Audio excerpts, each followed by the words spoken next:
샬롬, 샬롬. 네, 평안하시죠? 우리 함께 인사해 볼까요? 평안하세요? 네, 네, 네, 네, 정말 평안한 것 같습니다. 그냥 꾸며내서가 아니라 정말 사랑이 넘치는 그런 동산교회 같습니다. 오늘 찬양의 가사처럼 하나님만 정말 사랑하는 우리 동산의 가족 모두가 되시길 바라고, 그런 화목이 넘치는 여러분들의 댁내 가정도 되시기를 간절히 소망합니다. 또한 우리에게 평안을 주시는 것이 바로 성령님의 은혜 아니겠습니까? 이 시간 성령님께서 우리가 말씀을 듣는 동안에 우리 마음을 여시고 또 노크해 주셔서 성령님의 크신 위로가 함께 있기를 간절히 소망합니다. 여러분들 하나님 어떻게 믿으셔요? 하나님을 어떤 식으로 믿느냐고 이렇게 물어보면 각자마다 이제 소견도 있고 생각도 있겠지만, 하나님이 우리를 지으셨고 하나님이 우리의 모든 것을 주관하신다고 다 고백하시죠. 하나님의 계획 안에서 여러분들이 이 화목한, 이 평안한 교회에 모이신 걸 맞다고 고백하세요? 인정하시죠? 네, 맞습니다. 우리 모두는 이렇게 하나님의 계획 안에서 이 동산교회에 모였고, 또 서로가 서로를 조금 전에 인사한 것과 같은 그런 마음을 가지고 신앙을 격려하고, 또 신앙도 점점 성숙해져 가고, 그렇게 하나님의 사랑을 교회와 가정과 세상에 전하기 위해 하나님의 계획 안에서 부르심을 받은 그런 사람들입니다. 맞습니까? 아멘, 아멘. 그래서 오늘은 특별히 12남, 13남 선교회, 또 19여, 20여전도회의 헌신 예배를 통해서 이 부르심을 통하여 헌신을 다짐하면서 그렇게 교회의 사명과 비전을 좀 펼쳐가는, 새롭게 결단하는 시점에서 우리에게 주시는 평안하고 든든히 서가는 교회에 대한 이야기를 조금 나누고자 합니다. 제가 이 본문 사도행전 9장 31절을 본문으로 몇 번 설교했냐고 물어보면 잘 생각이 안 날 정도로 너무나 사모하고 좋아하는 본문이에요. 그래서 몇 번을 설교했었던 것 같아요. 근데 오늘 이 사도행전 9장 31절에 나오는 첫 시작이 그리하여라는 말로 시작하고 있습니다. 그래서 이 그리하여라는 말은 그 앞에 어떤 이야기가 있었다는 것을 짐작할 수가 있어요. 그리고 오늘 같이 묵상하고 또 읽진 않았지만, 봉독하진 않았지만 32절에 보니까 그리하여 어떻게 되었는데 그때라는 말이 또 나와요. 그래서 사도행전 9장 31절 말씀은 사도행전 9장을 관통하는 말씀 같아요. 가운데 있어서 그리하여 이런 일이 있었고 또 그때 어떤 일이 생겼다라고 말씀해 주는 것 같습니다. 교회는 단순히 이 건물의 집합체는 아니겠죠. 주님 안에서 하나가 되는 공동체 아니겠습니까? 주님 안에서 한 몸을 이루는 공동체이기에 여기 모이신 한 사람도 다 아픈 사람이 있어서는 안 되고, 또 불편한 심정이 생겨서는 안 될 거라고 생각해요. 왜냐하면 한 몸 공동체니까 우리가 손이 아파도 머리가 아프잖아요. 발이 아파도 또 우리 마음이 아픕니다. 그래서 빠짐없이 우리 동산교회 여기 모이신 성도 여러분들이 함께 평안을 누렸으면 좋겠습니다. 우리 동산교회 안에서 그렇게 성령의 위로와 평안을 누려야만 우리가 또 살아가는 여러 발걸음들이 있는데, 여러분들이 각자마다 살아가는 그 삶의 자리마다 세상 가운데 그 평안을 전달할 수 있을 거 아니겠습니까? 그런 여러분들, 우리 교회 안에서 평안도 느끼고 힘도 느끼고 세상과 싸워서 이길 담대한 힘도 느껴가시기를 간절히 소망하고, 오늘 말씀 가운데 그 평안의 힘을 얻어가시기를 간절히 축원합니다. 예수님께서 이 사도행전 말씀을 할 때 1장 8절, 여러분들 너무나 잘 하시는, 우리 성도님들 암송하다시피 하는 그 말씀 있죠. 그 사도행전 1장 8절에서 예루살렘과 온 유대와 사마리아와 땅끝까지 교회를 세우라고 하셨어요. 그리고 복음 증거를 하라고 당부하셨습니다. 그런데 오늘 말씀을 나누고자 하는 사도행전 9장에서는 그 예수님께서 1장에서 했던 그 당부를 통해 세상 가운데서 이렇게 확장되고 이렇게 팽창하면서 성장하는, 마치 혁명과도 같은 그 성령의 이야기가 나오는 겁니다. 그런데 땅끝까지 이르러서 내 증인이 되어라 라고 하는 이 말씀을 했던 그 당시 상황을 우리가 잠시만 생각해 보면 녹록하지 않았습니다. 평안한 시절이었느냐 하면 평안했지 않았습니다. 다들 죽어나가던 시절이었습니다. 무엇을? 그 복음을 전하라고 했는데 그 복음을 전하면 죽어나가는 겁니다. 이렇게 너무나 힘들었던 로마의 압제도 있었고요, 동족의 핍박도 있었고, 이방인의 손가락질에도 불구하고 어떤 일이 있었기에 그리하여 평안하게 든든히 서가며 또 수가 많아지는 성장과 부흥이 일어나게 되었는가.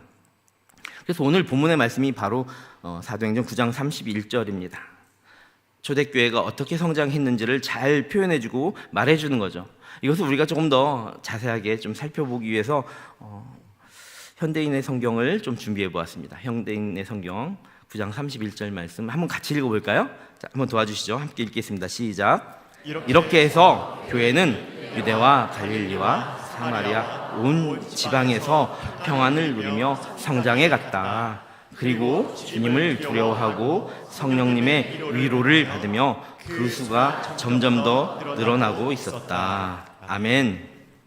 이 말씀이 앞부분에 뭐라고 이렇게 표현되어 있습니까? 네, 어떻게 해요? 뭔가 있었어요, 그죠? 이렇게 해서 있잖아, 이렇게 해서 이런 얘기를 들으면 그 있잖아, 이렇게 해서라는 것이 궁금하지 않으십니까? 초대교회가 어떻게 해서 평안과 성장이 가능하게 되었는지, 또 성도들은 무엇을 했길래 그렇게 성장할 수 있었는지 저는 궁금합니다. 여러분들 모두 궁금했으면 좋겠습니다. 네, 궁금하시죠? 그래서 결론부터 말씀드리겠습니다. 결론은 바로 초대교회 그 성장과 평안은 모든 성도들이 함께 만들어갔다라는 것입니다. 어떻게 해요? 함께 만들어갔다라는 것입니다. 예전에도 이 말씀을 많이 묵상했는데 이번에도 이 사도행전 1장부터 정말 많이 묵상했습니다. 9장부터 또 10장까지도 이렇게 잘 살펴보니까 평안하고 든든히 서가는 교회를 위해서 무수히 많은 성령의 사람들이 이 교회 공동체의 사명을 다하기 위하여 기도로 순종하고 복음 사역에 헌신하면서 화합하고 협력하여 함께 만들어가는 모습을 발견할 수 있었습니다. 많은 사람들이 있어요.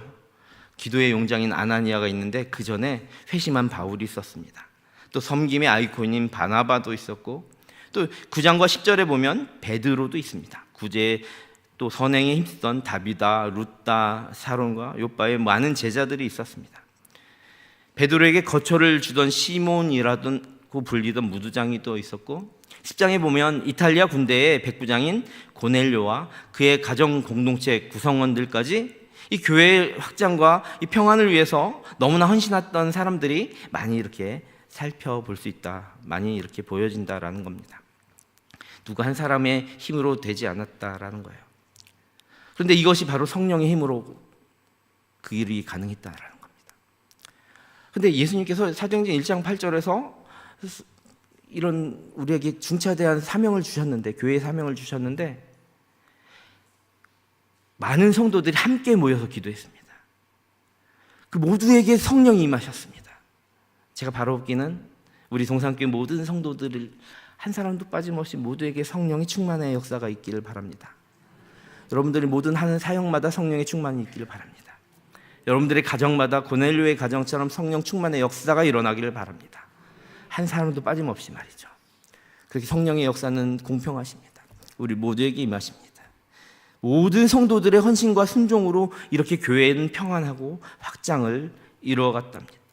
그래서 오늘 사도행전 9장 31절 2절에 이전에 9장 앞부분에서 어떠한 이야기가 좀 전개되었길래 그리하여 또 이렇게 해서라는 말씀으로 시작하고 있는지 한번 살펴보아야 하겠습니다.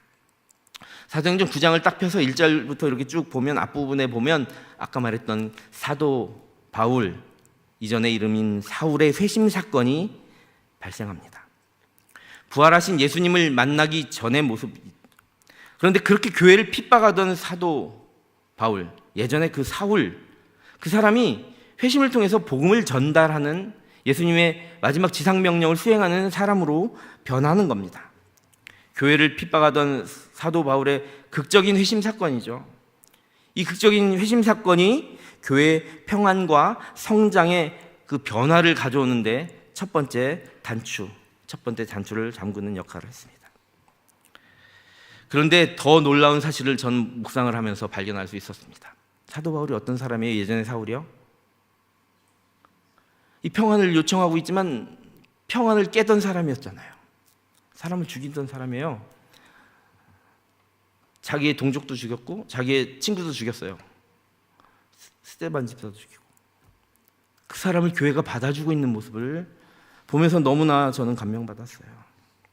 교회를 핍박하던 자의 그 진실된 회심을 교회가 수용하고 받아주었다. 교회가 용서하고 포용해서 함께 할 수 있었구나. 기회를 제공해 줬다라는 거죠. 사도 바울이 그 전에 가졌던 지식과 열정은 쓸모 없어질 뻔했어요. 근데 그 포용으로 그 받아준 일로 말미암아 사도 바울은 자기가 가졌던 그 지난날에 쌓아왔던 그 모든 달란트들을 교회를 위해서 헌신할 수 있는 계기가 마련되었다라는 거예요. 사도 바울은 훗날 자신이 구원을 얻고 일꾼이 되고 그렇게 살아간 것은 전적으로 하나님께서 주신 선물과도 같고 은혜의 선물이라고 고백해요. 뭐 사도 바울이 그 교회에 대한 은혜를 몰라서 그냥 다른 것에다가 이렇게 말하는 건 아니잖아요. 그 교회가 그런 마음을 어디서 받았겠어요? 예수님께서 우리에게 값없이 주셨던 그 은혜를 우리가 그대로 실천한 거 아니겠습니까? 그렇게 예수님의 사랑을 실천하던 그 교회에서 받은 은혜가 바로 하나님이 주신 은혜의 선물이라고 사도 바울은 훗날 고백하게 되는 거예요. 에베소서를 통해서 그런 고백을 하고 있는 모습을 또 우리는 발견할 수 있습니다. 그리고 이렇게 든든히 서가던 그 교회에 어떤 무엇이 있었던가? 이제 사도행전 9장 11절부터 18절까지를 또 이렇게 계속 이렇게 보니까 사울이 다메섹에서 회심할 당시에 하나님의 그 지도에 따라서 지시에 따라서 기도의 사람이 등장합니다. 아나니아가 사울에게 가서 기도를 해줍니다. 그리고 중보를 기도를 해주는 거죠. 중보 기도가 아픈 것만 낫게 해주는 거 아니에요. 영적인 변화와 영적인 지지를 해주는 거예요. 교회의 영적인 성장과 함께 든든한 기초를 마련해 주는 겁니다. 그래서 중보 기도와 이 우리 기도는 평안과 성장의 원동력이 되는 겁니다. 이렇게 기도를 통해서 교회는 더욱더 든든히 세워져 가는 겁니다. 우리 중보기도 팀하고 제가 작년에 같이 이제 기도하면서 보니까 다들 아파요. 본인도 아파요. 죄송합니다. 이렇게 표현해서 나도 아프고 솔직히 다 아파. 내가 아픈데도 남을 위해서 기도하는 거예요. 그거는 제가 예전에 한번 그런 표현을 했지만 자기 생명을 좀 떼어주는 느낌이에요.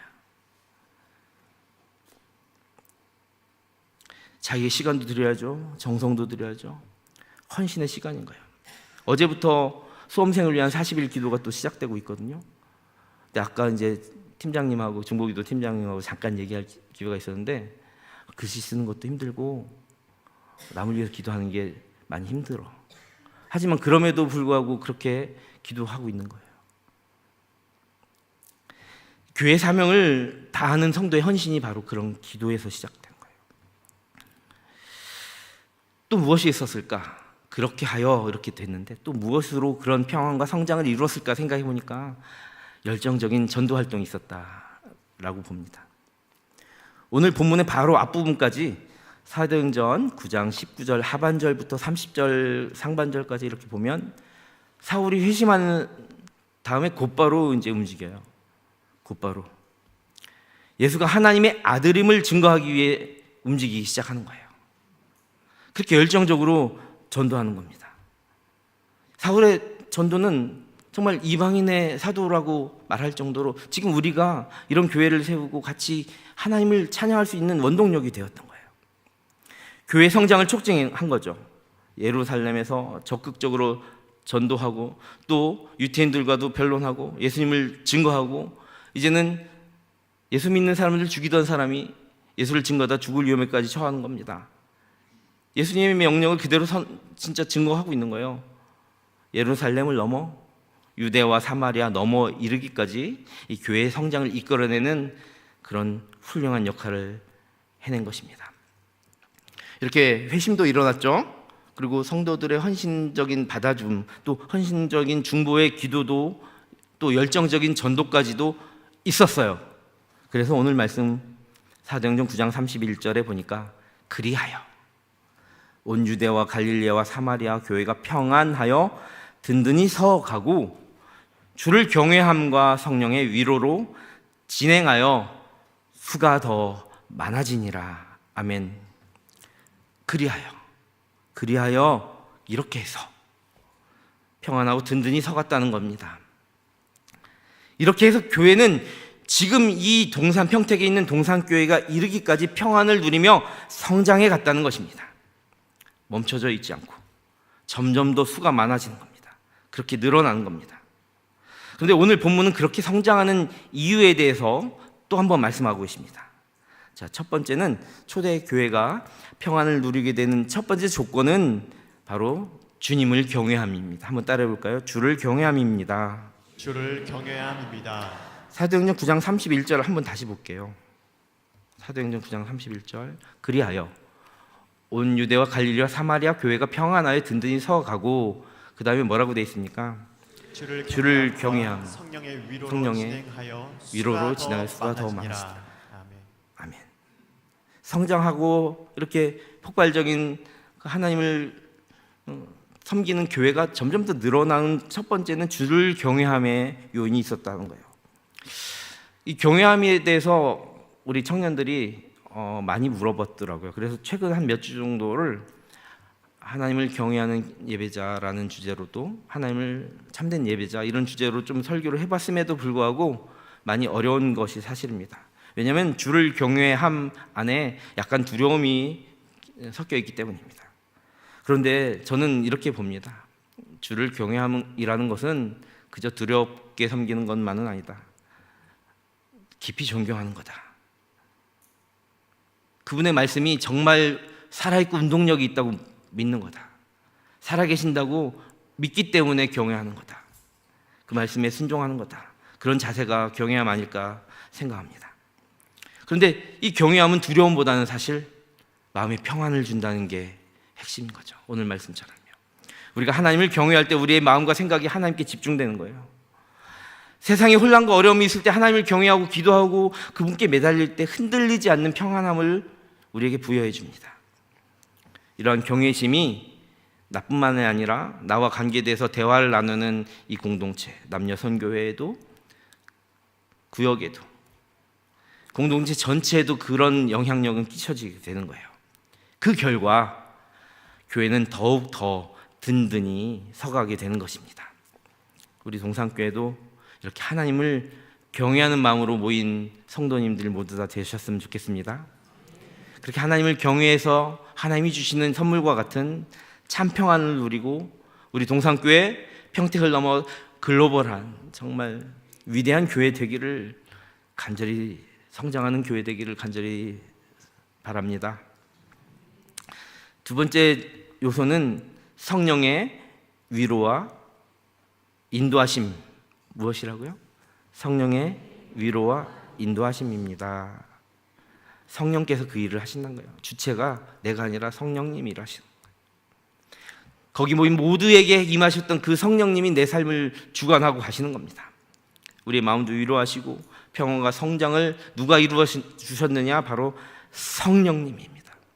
우리는 흔히 성령님을 좀 멀리 있다고 느끼기 십상입니다. 근데 성령님은 우리 일상과 함께 하십니다. 그래서 우리가 일상을 살아갈 때 귀를 기울일 줄 알아야 되죠. 성령님, 갈 바를 알지 못하는 나를 좀 인도해 주세요. 바라볼 것을 바라보지 못하고 들을 것을 듣지 못하고 말할 것을 말하지 못하는, 품을 것을 품지 못하는 내 마음을 좀 지도해 주세요. 그렇게 성령님을 믿고 따를 때 하나님께서 우리를 통해서 놀라우신 일을 행하시기 시작하는 겁니다. 성령님께서 우리의 마음도 위로해 주시고 약한 우리에게도 힘도 주시는 겁니다. 그분을 의지할 때 우리는 참 평안을 누리는 겁니다.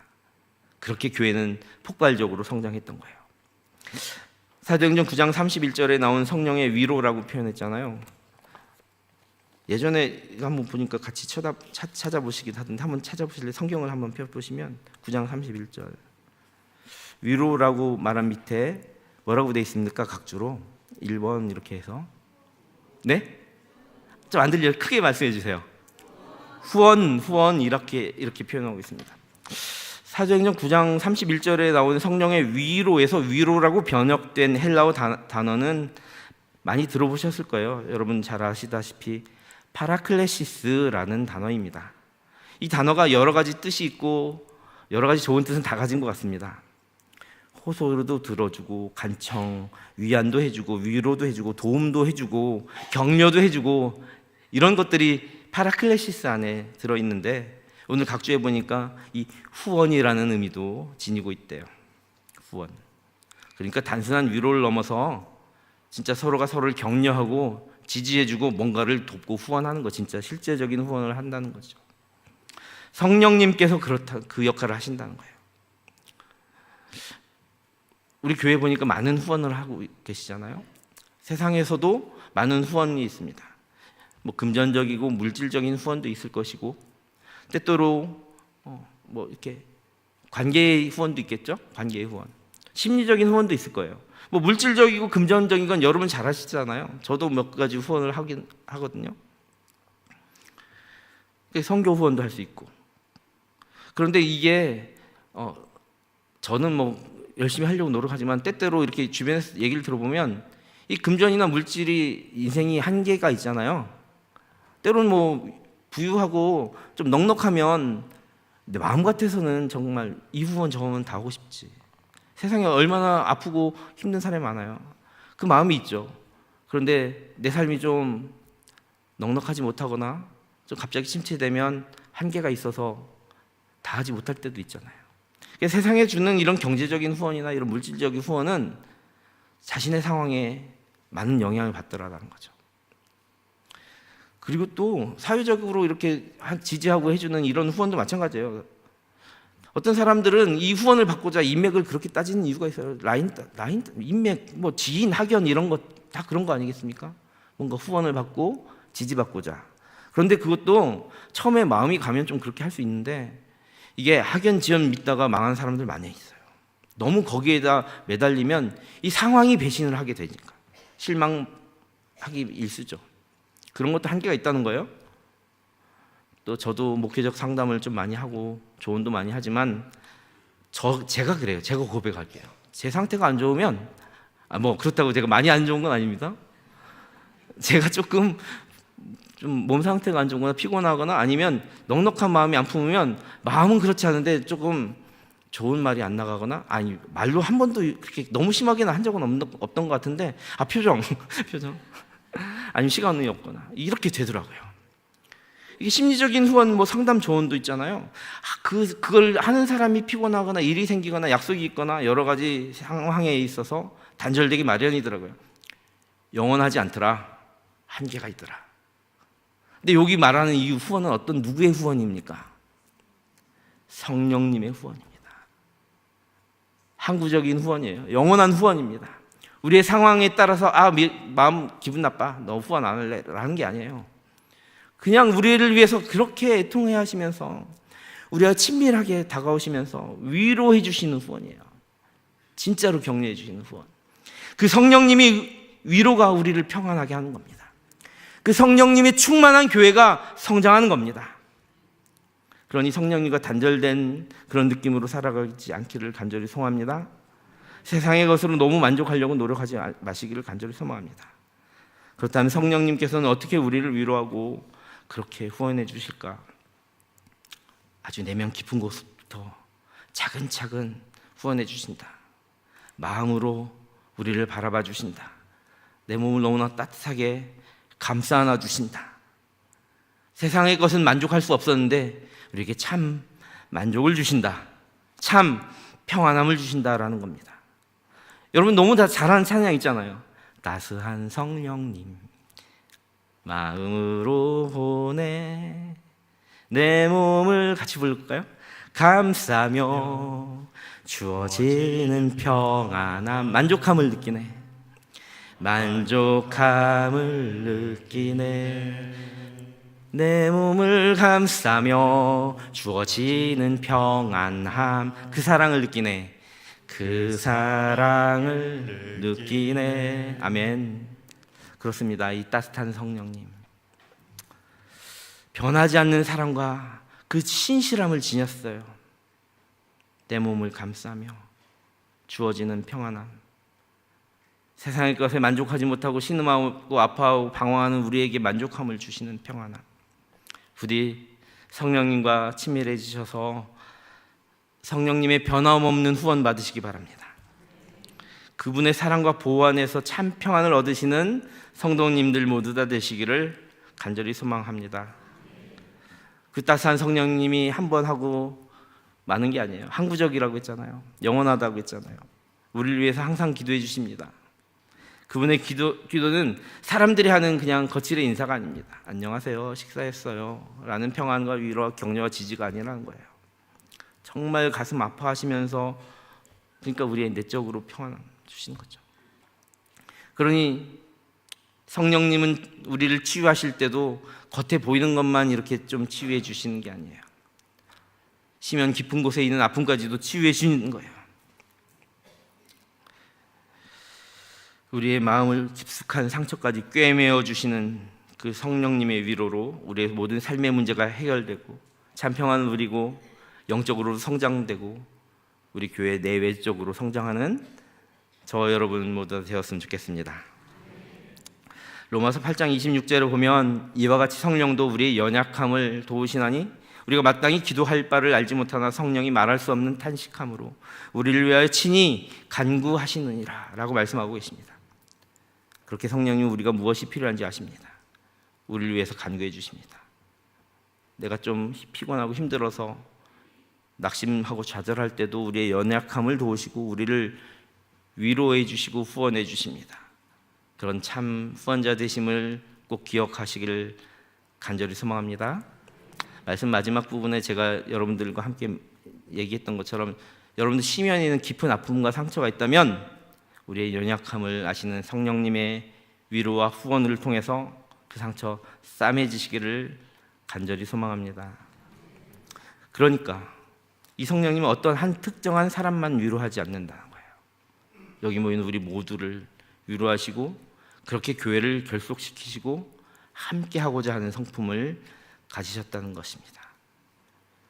서두에서 얘기한 것처럼 마가의 다락방에서 간구하며 모인 갈 바를 알지 못해서 예수님 승천하시고 갈 바를 알지 못해서 기도하던 그들 모두에게 성령님이 명하시는 거예요. 함께 하도록.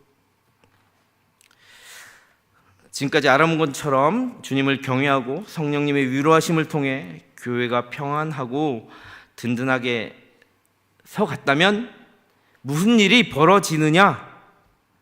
그것이 바로 32절부터 그때라고 말하면서 사도행전 9장과 10장에서 펼쳐지는 거예요. 그걸 여기서 지금 다 말씀드리기는 어렵습니다. 하지만 그때 우리가 성령의 위로로 평안하고 성장한 바로 우리 동산교회가 지금 이때 여러분들 모두의 아픔이 치유되는 역사가 일어나기를 소망합니다. 그때 베드로가 이렇게 세웠던 중풍병자나 죽은 사람을 세우는 역사가 우리 동산교회에 많이 일어나기를 간절히 소망합니다. 그때 고넬료의 가정에 성령 충만함으로 평안과 성장이 이루어지고 복음이 확장이 이루어졌던 것처럼 여러분들 믿지 않는 가정에 그 아픈 손들에게도 그 자녀손들에게도 하나님의 위로하심이 터치하기를 간절히 소망합니다. 함께 그렇게 성장하는 역사가 있기를 바랍니다. 특별히 자기의 지인이나 인맥 중에서 하나님 모르는 아직도 잘 몰라서 힘들어하는 가정이나 지인이나 친구가 있다면 그들에게도 하나님의 놀라우신 역사가 성령의 충만함이 전가되기를 간절히 소망합니다. 그렇게 말씀을 통해 치유와 회복이 일어나기를 너무나 소망합니다. 사랑하는 성도님과 가정을 비롯해서 이 교회 공동체를 비롯해서 여러분들이 살아가는 모든 삶의 현장이 그렇게 치유와 회복과 평안과 성장이 있기를 축복합니다. 그렇습니다. 교회에 가면 바로 그런 일이 일어나는 겁니다. 동산교회 성도 여러분들 모두에게 그런 일이 일어나고 있습니다. 치유와 회복의 역사가 일어나는 겁니다. 여러분들이 밟는 모든 곳이 이제는 하나님이 부르신 자리요 보내신 자리가 되는 것입니다. 동산교회가 이 지역을 넘어서 모든 사람들에게 사도 바울의 고백처럼 선물이 되기를 간절히 소망합니다. 복음을 들고 담장 넘어 세계와 열방까지 행진하며 든든히 서가는 영적 성장을 이루는 동산교회 모든 가족들, 권속들이 되기를 진실로 원합니다. 우리 동산교회는 아름답고 좋은 교회입니다. 좋은 성도님들이 있는 행복한 교회입니다. 오늘 본문 말씀을 보니까 평안하여 든든히 서가는 교회는 주님을 경외하고 성령님의 위로를 통하여 가만히 있지 않고 수가 더 많아진다고 하셨습니다. 요즘같이 인구 절벽의 시대를 살아가고 고령화 시대로 다음 세대가 줄어든 이 시기에도 하나님께서는 우리 동산교회에 부여하신 사명이 있습니다. 다음 세대는 점점 더 많아지고 여러분들의 사업의 일로도 확장되고 복음의 전달의 지경도 넓어지는 그런 여러분들 모두 되시기를 간절히 소망합니다. 이것이 동산교회에 주시는 소망의 말씀입니다. 그러니 이렇게 한번 외쳐보는 거죠. 함께 만들어가요. 오늘 말씀의 제목처럼요, 평안하고 성장하는 교회 말입니다. 다시 한번 우리 함께 외쳐볼까요? 함께 만들어가요. 함께 만들어가요. 아멘. 이제 말씀을 정리하며 좀 맺으려고 하는데요, 사랑하는 성도 여러분들, 오늘 우리는 초대교회의 성장과 평안의 비결을 좀 살펴보았고 주님을 경외하는 바로 여러분들의 모습, 성령의 위로로 든든히 서가는 바로 여러분들의 모습을 발견할 수 있었습니다. 무엇보다도 이제 사랑의 불꽃이 불릴 듯 일어나서 여러분들 삶의 지경이 펼쳐졌으면 좋겠습니다. 제가 이 찬양 너무 좋아하고 감명받았습니다. 목사님 부르실 때 이 찬양 제가 또 같이 부르고 싶었습니다. 그래서 이 찬양 오늘도 함께 불렀으면 좋겠습니다. 이런 교회 되게 하소서.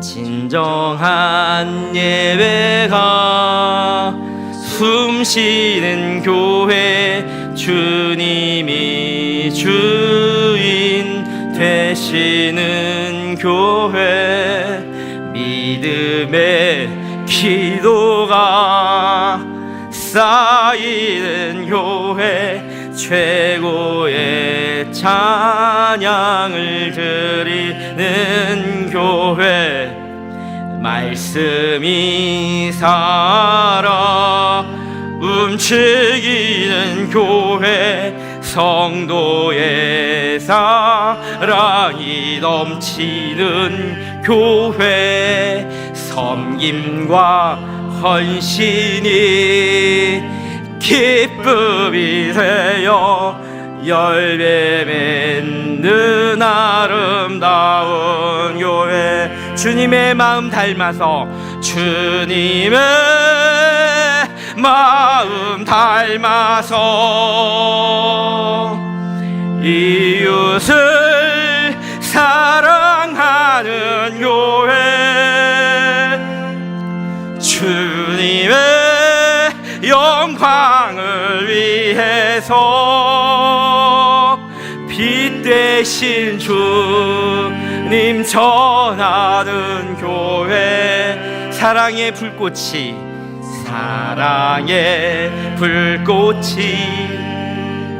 활짝 피어나 날마다 사랑에 빠지는 교회, 주께서 사랑하는 우리 동산교회가 이런 교회 되게 하소서. 아멘, 아멘.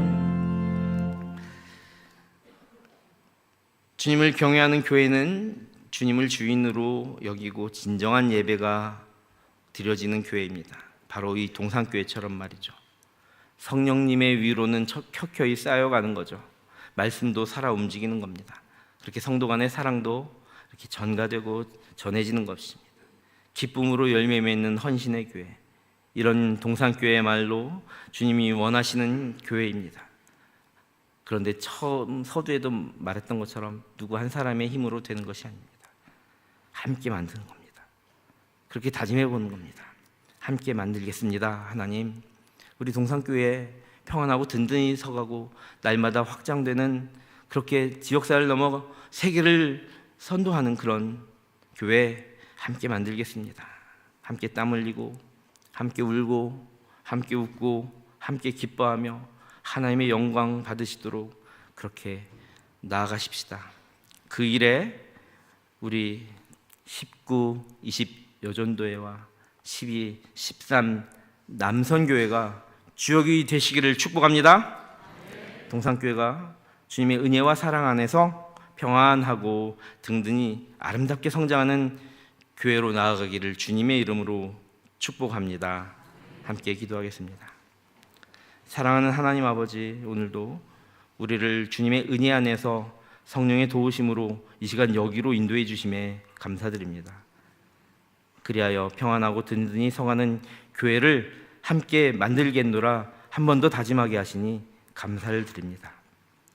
이 일을 위하여 이제 우리 가정이 주님을 경외하고 우리 공동체, 우리 소그룹, 우리 남녀 선교회가 주님을 경외하고 주님의 성령님의 위로와 인도하심을 받아 서로를 위해 기도하고 그렇게 날로 부흥하고 더 성장하는 동산교회 삼아 주옵소서. 초대교회처럼 우리도 서로 사랑하고 섬기는 공동체, 주님의 말씀을 따라 예배하고 기뻐하며 평안할 수 없는 상황에서도 오히려 더 평안과 성장을 누리는 서로의 필요를 채워주는 아름다운 교회 되게 하여 주옵소서. 예수님의 이름으로 감사하며 간절히 기도합니다. 아멘.